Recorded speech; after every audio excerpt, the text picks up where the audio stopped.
For some time, football player Deshaun Watson has faced both civil suits as well as criminal complaints over allegations of sexual misconduct, harassment, and assault having to do with massage appointments. Now, this has been established for some time, but this week we found out that it actually goes way further than we had previously known.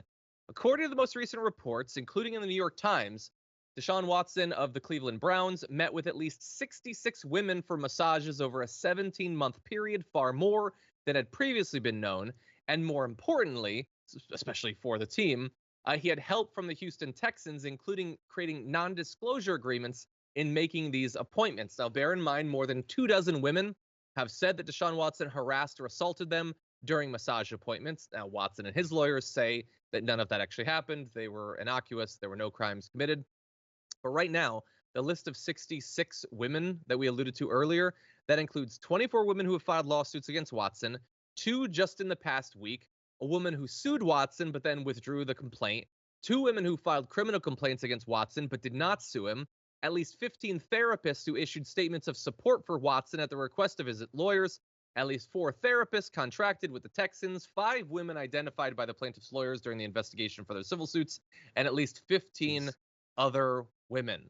And the Times, by the way, in their review of all these documents and talking to people, have concluded that his conduct was enabled, knowingly or not, by the team he played for at the time, the Houston Texans, who provided the venue for some of the appointments and non-disclosure agreements, which apparently came about after a woman threatened to sue him to expose his behavior. So we can't say for sure how much the team knew or who of the team knew, but it doesn't appear that they were totally in the dark about what was going on, JR. What do you think? It seems like, again, this is all speculation, so I don't want to say I know anything of the inner workings here, but it seems they're looking to protect him to a degree, or they were, as far as the Texans go, to a degree, because maybe they didn't want to know what was happening, didn't want to hear about what could possibly be happening, and they stay as far from it as possible. Maybe they suggest to him with the non-disclosure agreements or even the venue being set up, because, again, he was a valuable aspect of their team. And that's like most businesses in America.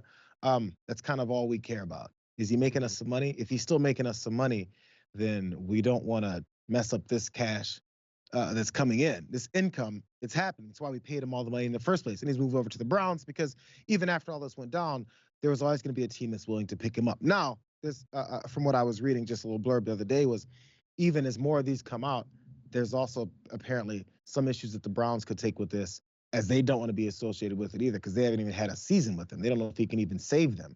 So the success part about this isn't even provable yet. So they definitely don't want to get too close or too wrapped up or have their names involved with what potentially he used to be doing or could go forward doing. It doesn't look good when you get this many allegations. And as we were talking before, when we think someone is trying to lie or create something, you look a little deeper and go, how, in what general workings could this many women come together, have a meeting, and talk about how we're going to destroy Deshaun Watson's life? I don't know, but that's what I guess trials and lawsuits are for. Exactly. Yeah. And by the way, if you want, there are many more details about how this actually went down. One woman who didn't sue him or complain to the police told the Times that he was persistent in requests for sexual acts during their massage, including begging her to put her mouth on his penis. Others say that he turned massages sexual without their consent, including purposefully touching them with his penis and coercing sexual acts.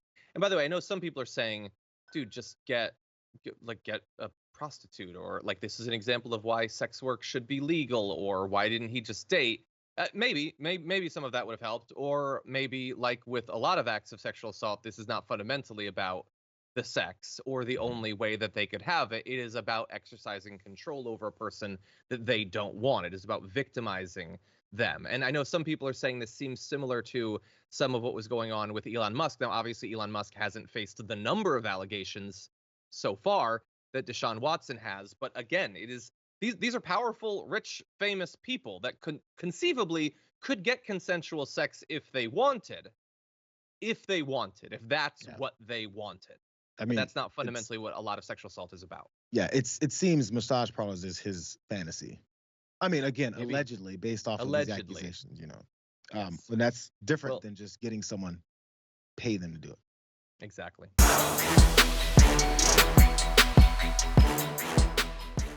Check out the Damage Report podcast each day, wherever you get your podcasts, whether Pocket Casts or Stitcher or iTunes. You can join me as I give you the news and stories you want, with a range of co-hosts and interview guests jumping in on the fun each day. Again, that's the Damage Report, wherever you get your podcasts. And if you get them at iTunes, don't forget to rate and review. Sometimes I'll read them live on the show.